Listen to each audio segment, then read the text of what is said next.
Assalamualaikum warahmatullahi wabarakatuh. Pada kesempatan kali ini saya akan coba menerangkan mengenai stack ya. Materinya adalah definisi stack, contoh penerapan stack, bagaimana struktur data untuk stack, dan operasi-operasi pada stack. Dan terakhir adalah bagaimana contoh implementasi dari stack. Oke, kita mulai dari definisi. Dalam bahasa Indonesia, stack disebut sebagai tumpukan. Stack adalah sebuah daftar elemen alias daftar elemen di mana datanya hanya bisa ditambahkan dan diambil hanya di posisi akhir. Istilahnya di posisi top ya. Stack mempunyai kaidah last in first out. Jadi data yang terakhir masuk adalah data yang pertama kali keluar. Itulah tumpukan. Dalam stack, posisi akhir disebut sebagai top. Dan stack dapat diimplementasikan baik menggunakan array maupun menggunakan linked list. Apapun implementasi yang dipakai, apakah pakai array ataupun pakai linked list, dua aturan ini harus benar-benar dipatuhi, yaitu satu, push, yaitu penambahan data, hanya bisa dilakukan di posisi top, dan operasi pop, yaitu operasi pengambilan data, hanya bisa dilakukan di posisi top juga. Ya, jadi layaknya kalau Anda punya tumpukan, ya, kalau Anda nyimpen pasti nggak di bawah, Anda pasti nambah elemen baru itu di atasnya. Ngambil pun sulit kalau ngambil dari bawah, tapi ngambillah dari yang paling atas. Ya, itu definisi dari stack. Contoh penerapan stack. Ya, kalau di dunia sehari-hari ya kita bisa lihat ada tumpukan piring di restoran. Dimana kalau orang ngambil selalu ngambil dari yang paling atas, nggak ada yang ngambil dari yang paling bawah. Repot. Ya. Kemudian contoh penerapan stack di dunia komputer yaitu misalkan kalau Anda lihat di browser ada tombol back dan next. Nah, ketika Anda masuk ke sebuah halaman, berarti halaman baru itu akan numpuk ya di dalam stack, dan kalau Anda back, maka dia ngambil dari yang halaman terakhir.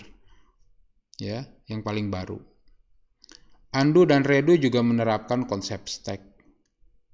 Ya, ketika Anda nulis kata 1, kemudian Anda nulis kata 2, ketika undo, maka kata 2 yang dibatalkan duluan, baru kata yang pertama.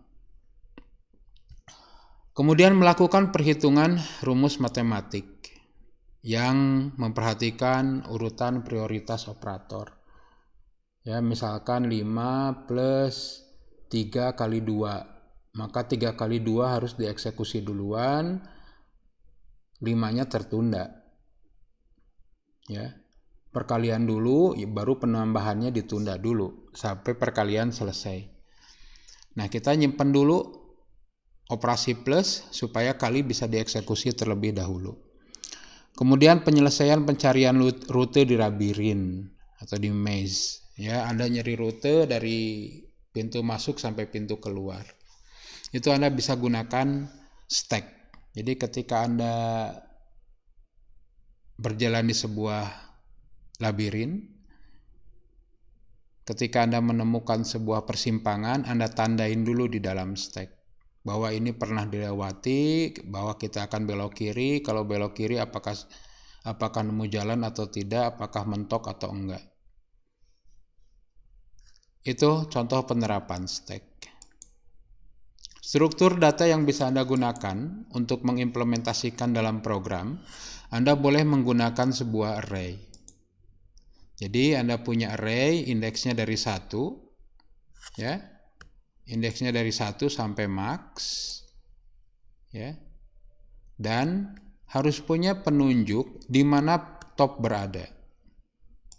Ya, di sini topnya ada di 3. Jadi walaupun max-nya ada 100, berarti inilah posisi paling atas. Inilah topnya.